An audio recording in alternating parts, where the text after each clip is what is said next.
Pues buenos días. En principio, agradecer a los organizadores que hayan contado con los investigadores y en particular conmigo y sobre todo con César Loris, con el que me une una buena amistad y además porque hemos estado trabajando en el mismo edificio desde hace muchos años. Y ha sido él el que de alguna manera me propuso para estar hoy aquí con todos vosotros y comentar aspectos no solamente de lo que corresponde al comité ético y a la nueva normativa, sino aspectos de lo que el investigador, la problemática que tiene el investigador que se pone a realizar ensayos clínicos, básicamente. Voy a hablar también un poco del tema de los proyectos de investigación.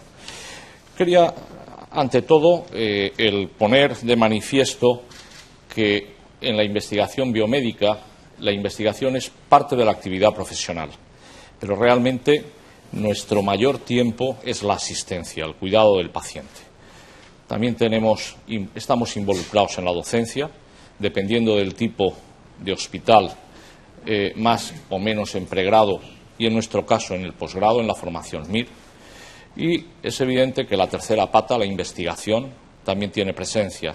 Pero esa investigación, sobre todo, es clínica, cuando estamos hablando de profesionales clínicos, aunque cada día más estamos involucrados en la translacional y en relación con la básica. La I+D+I, la cuarta pata de la investigación, creo que debe de estar presente y, bueno, yo creo que fruto de ello pues es quizás la reunión de hoy y este centro de investigación biomédica. En la investigación clínica tenemos dos aspectos que ya se han tratado a lo largo de la mañana de hoy. Los proyectos de investigación. Incluso en la última charla hemos visto cómo muchos de esos estudios observacionales o estudios postautorización podrían ser, incluso estar encuadrados dentro de lo que es el proyecto de investigación. ¿Y qué requiere un proyecto de investigación? Pues requiere que exista un grupo de investigación con una línea de trabajo más o menos consolidada, que tenga una buena idea, que pueda plantear un desarrollo con un proyecto estructurado y que después pueda acceder a una financiación, ya sea pública o privada. El estudio clínico o el ensayo clínico, pues de alguna manera yo creo que es un aspecto totalmente diferente. Está más estructurado y quizás en parte a ello pues hemos visto esos datos que nos ha presentado César Loris de el rechazo de proyectos de investigación en un 50% por aspectos metodológicos, mientras que en el ensayo clínico esto no sucede y no sucede probablemente porque nos han obligado y hemos tenido que aprender para evitar todos esos fallos metodológicos. Además de que existe un bagaje importante y un trabajo previo a el envío de la documentación a los comités de ensayos clínicos, que a lo mejor en los proyectos de investigación esto no sucede. El ensayo clínico pues va a tener diversa complejidad, ya sea un ensayo clínico de los clásicos, fase 1 a fase 4, o un estudio postautorización o los estudios observacionales. Y, evidentemente, otro de los aspectos que yo quiero poner encima de la mesa es también las diferencias que pueden haber entre quién sea el promotor. Si el promotor es un privado, es una industria farmacéutica o es un promotor de la academia, un grupo cooperativo, una fundación, una sociedad médica, un servicio hospitalario o incluso una persona física. Pero son aspectos importantes a la hora de la discusión. El proyecto de investigación, pues los requisitos es el informe favorable de un comité de ética, independientemente de que sea de investigación clínica y probablemente la ley de investigación, pues de alguna manera nos aclare estos temas o la propia ley, reglamento europeo, y que siempre y cuando pues ese proyecto afecte a personas físicas o a muestras biológicas humanas. Entonces, esto es un aspecto que yo creo que es importante tener en cuenta. Y además, cada día más, las muestras, como veremos a lo largo de la tarde de hoy, pues son mucho más importantes. El informe favorable del CEIC o el informe del CEIC evalúa aspectos metodológicos, no solamente éticos, y probablemente esos aspectos metodológicos son los que hacen que en muchas ocasiones estos proyectos se echen hacia atrás. Quizás tendríamos que valorar algún tipo de estructura, un paso previo, para que fuesen evaluados por comités de investigación hospitalarios antes de que llegaran a los CEIC y pudieran corregir todos estos aspectos. A mí me ha preocupado mucho lo que ha puesto César, ¿no? Y cómo el incremento exponencial que han tenido los proyectos de investigación y, sobre todo, el rechazo de esos proyectos de investigación. Es un trabajo que no es baldío y que implica el que, si te dedicas a trabajar en esos aspectos, los comités de éticas, dejas otros aspectos descubiertos. Uno de los temas que yo creo que es muy importante es la pertinencia de la investigación. Y esto, en ocasiones, necesita que sean expertos los que digan si realmente esa investigación es pertinente o no. Y esos expertos a lo mejor no están dentro del comité de ética. Y, por supuesto, el background, ¿no? Hay que analizar los antecedentes que han hecho que, de alguna manera, ese proyecto se ponga en marcha. Considero que debe hacerse una evaluación por pares. Hay aspectos, como he comentado, de supraespecialización. Hay que tener en cuenta que hay agencias especializadas en evaluaciones de proyectos, como la ANEP, y siempre que hay una financiación pública, pues al margen de que el CEIC haga esa valoración, luego va a tener que pasar todas estas trabas, ¿no? O estos aspectos para poder ser desarrollados. El ensayo clínico, bueno, pues se ha hablado mucho de hoy a lo largo de la mañana, toda investigación en seres humanos para determinar la seguridad y eficacia de uno o varios medicamentos en investigación o productos sanitarios, ¿no? Y que el medicamento o en investigación, pues una sustancia activa o placebo que se investiga o se utiliza como referencia, incluyendo productos autorizados con diferentes formas de utilización. Parece ser que en el nuevo reglamento europeo, pues todo esto se va a facilitar o vamos a ver cómo los ensayos clínicos van a ser gradados de forma diferente en complejidad, dependiendo de si son medicamentos de primer uso en humanos o si son medicamentos no autorizados o medicamentos que ya están autorizados para su indicación. En la derogación de la Directiva 2001, que es la que hasta ahora pues nos ha marcado para el desarrollo de los ensayos clínicos, y lo ha comentado César, bueno, pues se basa, entre otras cosas, porque han visto que hay una disminución de la solicitud de autorización de ensayos clínicos en la UE, hay un incremento de los costes, sobre todo en los seguros, y hay un aumento del plazo medio de inicio de los ensayos clínicos. Esto pasa en Europa, pero no sucede en España. Yo creo que en España estos datos no se confirman. Y aquí tienen ustedes unas gráficas del Ministerio en el que vemos cómo el incremento de los ensayos clínicos a lo largo de estos últimos 6 años. Y vemos cómo existe un aumento de los ensayos autorizados en España. Estos ensayos son tanto comerciales, de promotor comercial, que se mantienen, como de no comerciales o de la academia, que tienen un incremento a lo largo de estos últimos años. Entonces, hay unas diferencias entre la UE y España. En España las solicitudes son un 18% de las que se presentan en Europa. El promotor, la industria, en España es menor que en Europa, un 8% menos. El promotor no comercial en Europa es un 8% más en España que en Europa. Y los estudios multinacionales en España son un 65%, mientras que en Europa solamente representan el 24%. Y yo creo que esto es algo que habrá que tener en cuenta a la hora del nuevo reglamento, porque evidentemente, si es un ensayo nacional, ¿quién va a ser el Estado miembro? ¿El propio Estado o va a ser otro Estado el que le vaya a evaluar? Entonces, estos son aspectos que yo creo que habrá que tener en cuenta a la hora de ver qué es lo que pasa a este reglamento. Y como ven, el crecimiento en España del 2007 al 2011 ha sido de un 12%, mientras que en Europa ha habido una disminución del 18%. Y esto es lo que ha hecho que la Comisión Europea haya planteado el cambio de la directiva y del nuevo reglamento, pero que en España realmente no nos ha afectado. Cuando uno ve el nuevo reglamento, que yo he leído algo, pero hoy la verdad es que en la presentación te das cuenta de qué es lo que va a suceder, pues probablemente en Europa se va a instaurar lo que tenemos instaurado ahora mismo en España, en las diversas comunidades, ¿no? Entonces, bueno, es algo que está ahí y que quizás también podemos comentar posteriormente. Y otro de los temas que es importante, es decir, que a mí me parece muy bien que se facilite el desarrollo de los ensayos clínicos, pero tienen que quedar protegidos los derechos, la seguridad y el bienestar de los sujetos y, por supuesto, el ensayo clínico, los datos obtenidos del ensayo clínico tienen que ser fiables y consistentes. Esto es algo que el nuevo reglamento pone de manifiesto.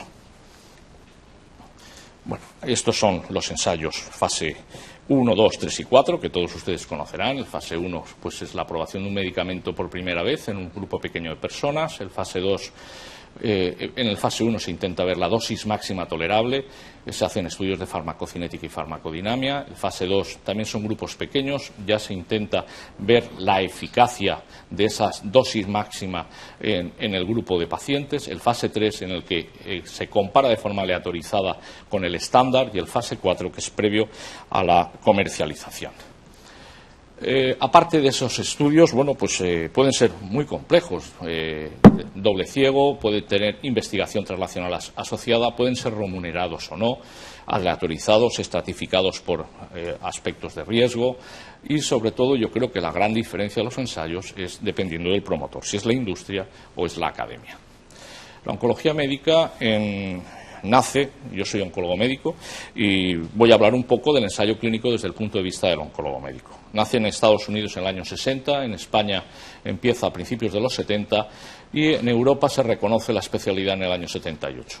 El ensayo clínico ha sido y es la herramienta de trabajo por excelencia en oncología. Afortunadamente, hemos podido ir creciendo, hemos podido ir mejorando nuestros tratamientos y mejorando la supervivencia de los pacientes gracias al ensayo clínico. Y esto es antes de que existiese la evidencia, ¿no?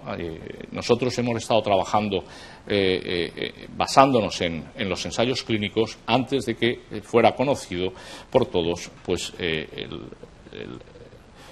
tema de la evidencia. Los servicios de oncología modernos incluyen alrededor de un 15% de pacientes en ensayos clínicos. La asistencia en oncología es muy variada, son más de 300 procesos, tenemos una carga asistencial alta y además esto se va viendo incrementado por el número de pacientes que tienen. Hay un aumento de la incidencia y de la prevalencia del cáncer. Las estructuras, en líneas generales, en España son deficitarias. Es una especialidad que ha llegado tarde a los hospitales. Se ha tenido que ir adaptando a los espacios que existían, aunque afortunadamente ya en algunas comunidades, en algunos hospitales modernos, nuevos, pues ya tenemos una presencia desde el inicio, ¿no? Pero, bueno, pues son estructuras deficitarias en consultas, hospital de día, la informatización. Tenemos un número de tratamientos escasos que sean estándar. Y cuando tenemos ese tratamiento estándar no es realmente satisfactorio, porque los pacientes se nos siguen muriendo un porcentaje de pacientes. Entonces, todo esto pues hace que el ensayo clínico en muchas ocasiones sea el mejor tratamiento que podemos ofrecerle a muchos de nuestros pacientes. Y, sobre todo, el beneficio de la exigencia de la buena práctica clínica y que en muchas ocasiones, como he dicho, es la única oportunidad que tienen para acceder a fármacos innovadores que no están autorizados. En España, la academia o la oncología se ha organizado, la investigación académica de la oncología, a través de los grupos cooperativos. Los grupos cooperativos son un movimiento asociativo espontáneo de los oncólogos médicos de diversos hospitales y servicios españoles, que tienen un gran reconocimiento internacional, aparecen alrededor de los años 80, 85, entre el 80 y el 90, como digo, un gran reconocimiento internacional, tienen un gran impacto en la difusión y homogeneización del conocimiento y, sobre todo, teniendo en cuenta la excelencia en la asistencia. Desafortunadamente, su financiación es exclusivamente privada y hasta hace muy poco tenía una falta de reconocimiento por la Administración. Estos son grupos cooperativos de investigación clínica en España que, como ven, pues están asociados alrededor de la patología, ¿no? Grupo Español de Cáncer de Pulmón, de Cáncer de Ovario, sarcomas, neurooncológico, germinales, linfomas, urológico, GICAN, cáncer de mama, tumores digestivos, tumores de cabeza y cuello, etcétera. ¿Qué recursos necesitamos para la investigación clínica? Pues necesitamos recursos humanos, recursos materiales y recursos estructurales. Entre los recursos humanos necesitamos médicos investigadores y que quieran investigar, porque evidentemente los contratos en los hospitales, pues aunque hablan de la investigación, pero lo que te exigen es la asistencia.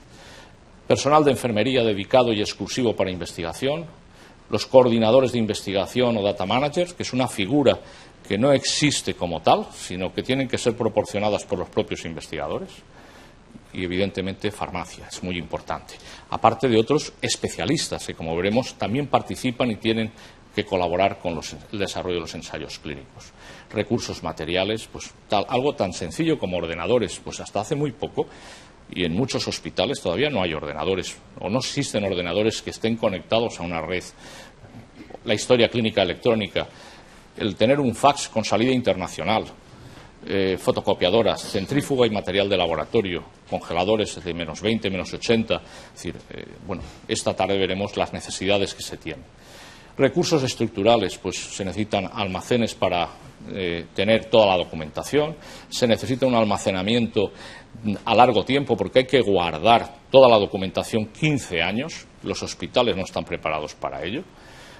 Facilidades de acceso a la historia y a la radiología, afortunadamente con la informatización, pues esto lo tenemos cada día más presente, aunque todavía no tengamos la historia clínica electrónica. La farmacia hospitalaria, que tiene que estar preparada no solo para la asistencia, sino también para preparar otros productos que además cada día más son más exigentes porque son productos con vectores víricos, terapia génica. Todo esto no se puede preparar en las campanas habituales donde se preparan los citostáticos. Despachos de investigación cerca de consultas. El futuro, pero el futuro que era un futuro hace 10 años y continúa siéndolo hoy en día. Profesionalización de las estructuras dedicadas a la investigación clínica en nuestros centros. Pues cada día se está avanzando a más, pero no existe una profesionalización como tal. Creación de unas auténticas oficinas de investigación clínica. Afortunadamente, los que trabajamos en Aracón, tenemos el Instituto Aragonés de Ciencias de la Salud, que es el que realmente se encarga de la investigación en los hospitales. Y muchas de estas cosas están aquí, nos las proporcionan. Pero realmente, luego, en los hospitales deberían de haber unas ventanas únicas, lo mismo que va a hacer Europa. Cuando llega el señor a recoger de MRV, a recoger el bloque de anatomía patológica, pues en muchas ocasiones se pierde en el hospital. Entonces, pues son aspectos que yo creo que son importantes. Centros dotados de laboratorio de investigación básica, porque esto va a hacer que se integren ambos campos de la investigación. Ofrecer programas de investigación clínica de calidad, que atraigan a nuestro país programas de desarrollo más complejos. Hoy en día, la deslocalización de la investigación se está produciendo, igual que se está produciendo la deslocalización de las empresas. ¿Y dónde se van? Pues se van donde hay más pacientes, donde esos pacientes tienen menos recursos y donde les ponen menos problemas. Y esto es algo que es una realidad. La subespecialización en áreas concretas nos va a hacer el que podamos incrementar el nivel de competitividad.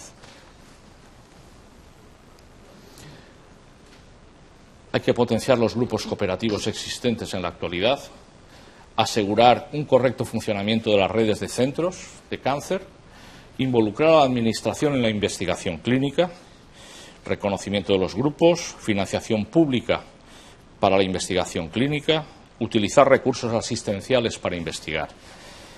Cuando se hizo la transposición de la normativa del 2001, insistimos los investigadores en la necesidad de que para la academia era imprescindible que los recursos que se utilizan para la asistencia pudieran ser también utilizados para investigar. Y esto lo conseguimos, entre comillas, que se introdujo una opción de que se pudiera entregar el fármaco, pero realmente es un aspecto que está todavía sin resolver.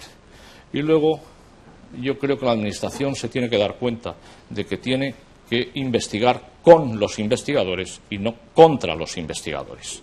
Y tenemos un caso reciente, que es el Kyber, que muchos de ustedes lo conocerán.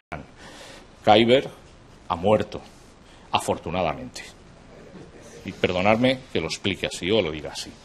Pero la problemática que hemos tenido, los grupos cooperativos con Kyber, daría para una reunión de toda la mañana.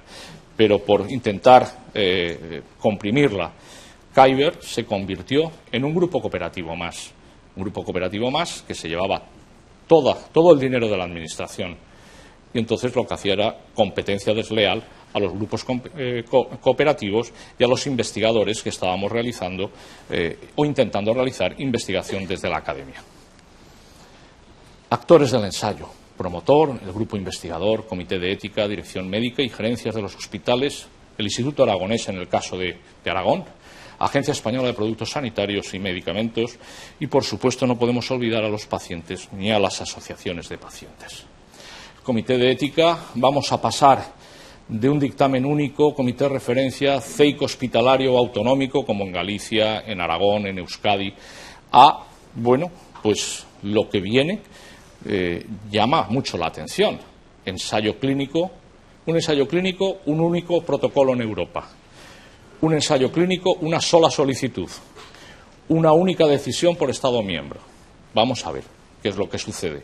Yo realmente, creo que hay que estar abiertos a todo lo nuevo, a facilitarlo, pero de alguna manera no sé cómo luego esto se va a articular en los Estados miembros o, en nuestro caso, ¿qué va a pasar? ¿Que va a existir un único comité de ensayos clínicos en España? ¿O vamos a tener lo mismo que tenemos ahora y que no lo sé? Yo la verdad es que no sé qué es lo que va a suceder. Y otras preguntas: ¿qué pasan con los ensayos clínicos nacionales? Que en España no son tantos, pero hay cerca de un 40%.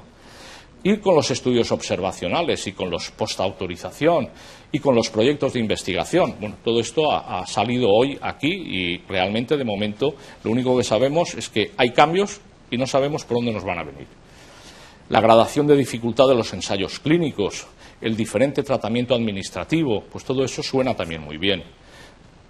También se ha resaltado que no hay que obviar la protección del paciente, la seguridad. Y otro de los aspectos que yo creo que es importante es que hay que evitar la redundancia de los ensayos clínicos, y eso hay que analizarlo en la idoneidad. Y no se pueden hacer el mismo ensayo clínico en 7 países miembros como 7 ensayos diferentes. Yo no sé si esto lo podremos corregir o no. El recorrido del ensayo clínico pues es largo y tedioso.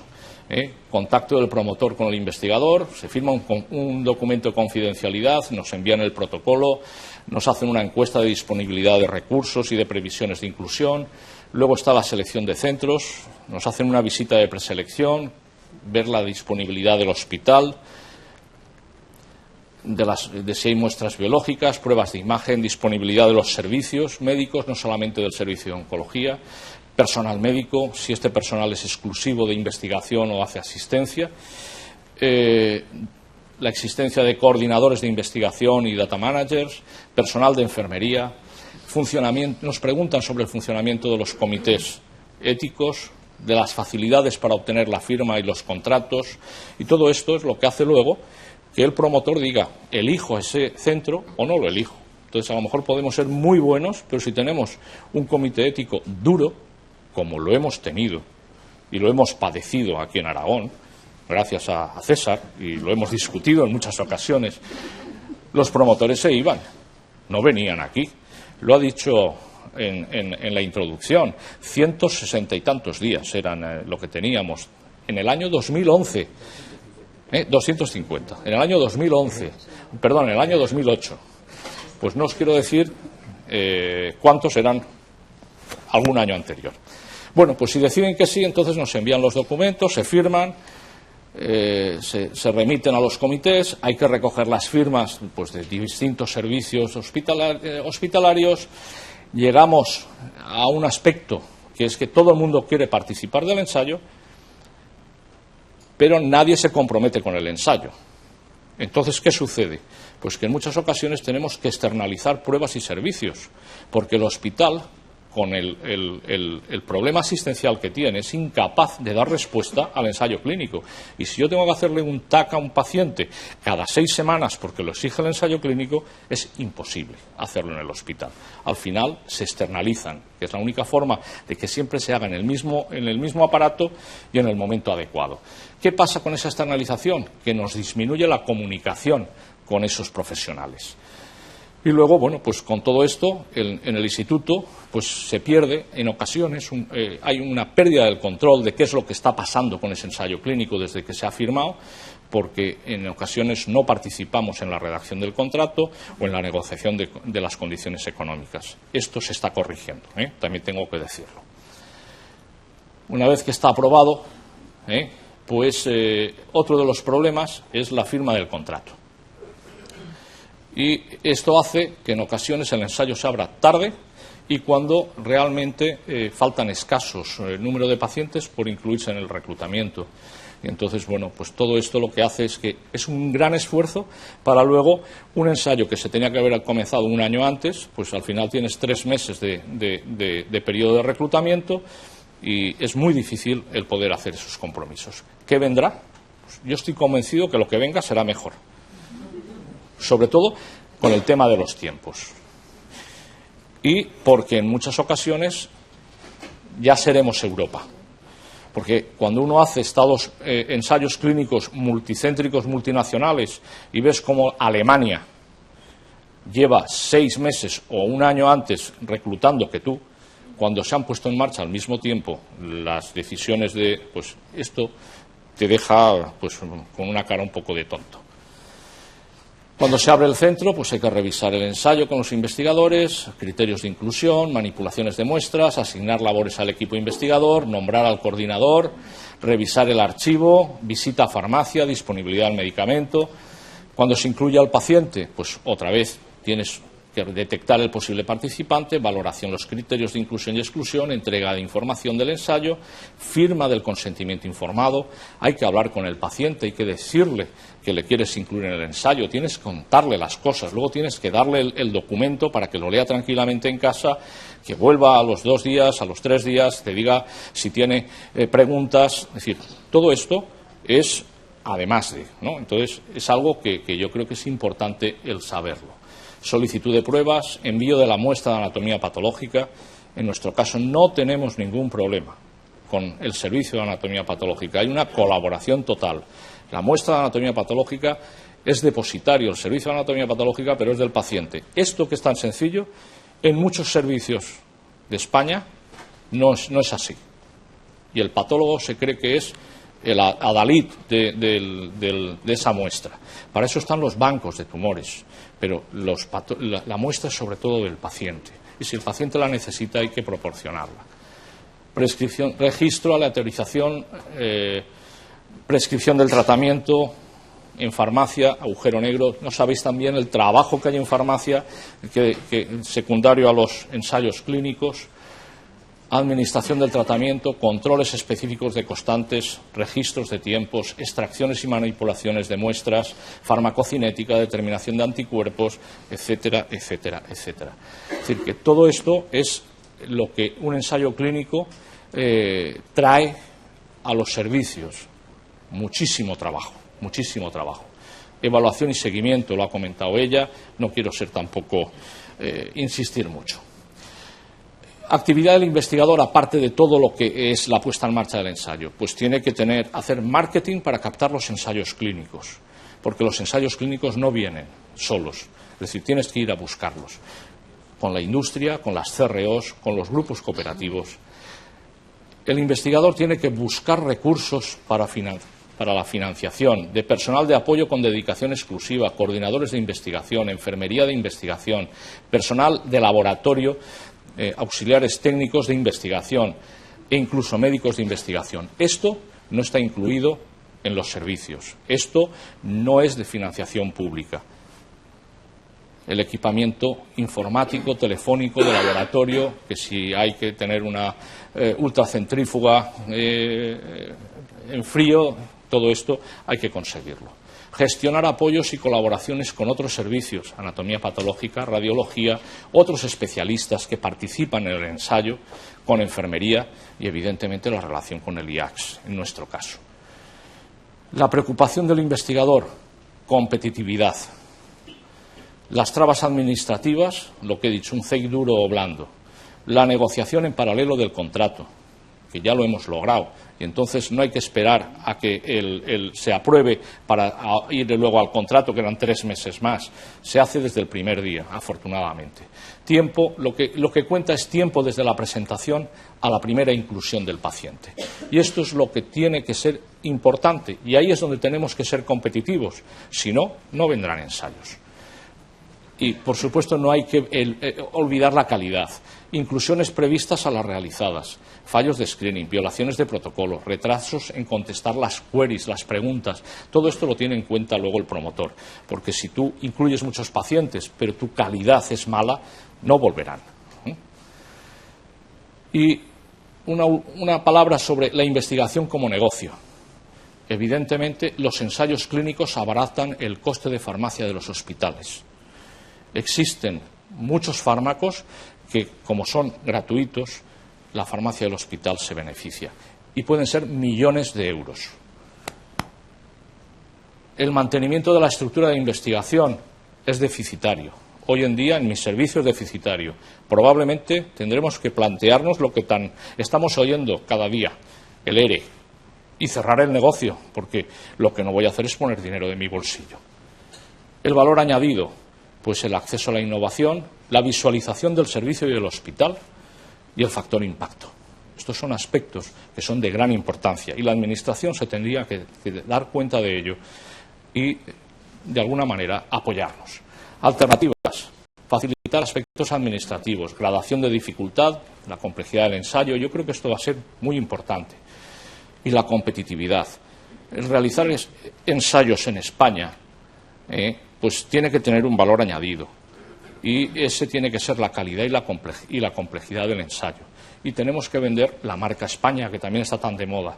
Pero esto lo tenemos que hacer ahí. Si no, se nos irán a los países asiáticos, a la India, a los países del este y a Sudamérica. Y aquí en Europa nos quedaremos sin ensayos clínicos. Esa es la preocupación de la Comunidad Económica Europea, de la UE. Que la disminución de ensayos clínicos es porque se están marchando, porque son más baratos en otros sitios, se reclutan más pacientes y tienen más facilidades. Los ensayos de la academia, pues eso es otro problema. Si todo este problema, pues imaginaros si además no hay financiación y no hay una estructura como un laboratorio detrás. Suelen ser ensayos coste cero, no suelen tener financiación o una financiación muy baja. Solicitamos el uso de fármacos asistenciales, minimizar las trabas administrativas, el tema del seguro, también me ha alegrado ver que esto lo va a modificar, y luego la fabricación y envasado. Estos son los recursos que tenemos en oncología. Nosotros tenemos 4 data managers y esos son sueldos cerca de 100.000 euros al año.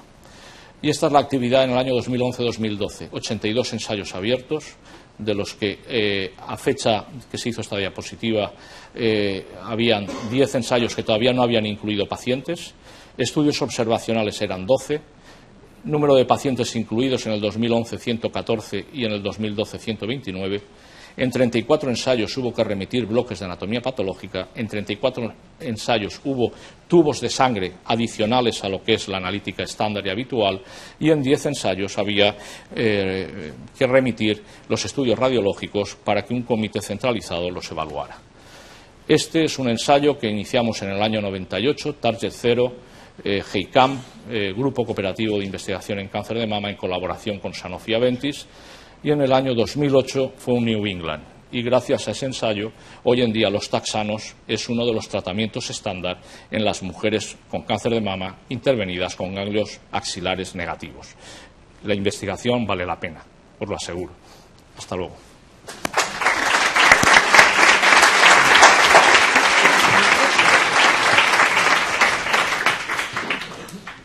Bueno, el tiempo lo hemos cumplido exactamente. La mesa dura 90 minutos.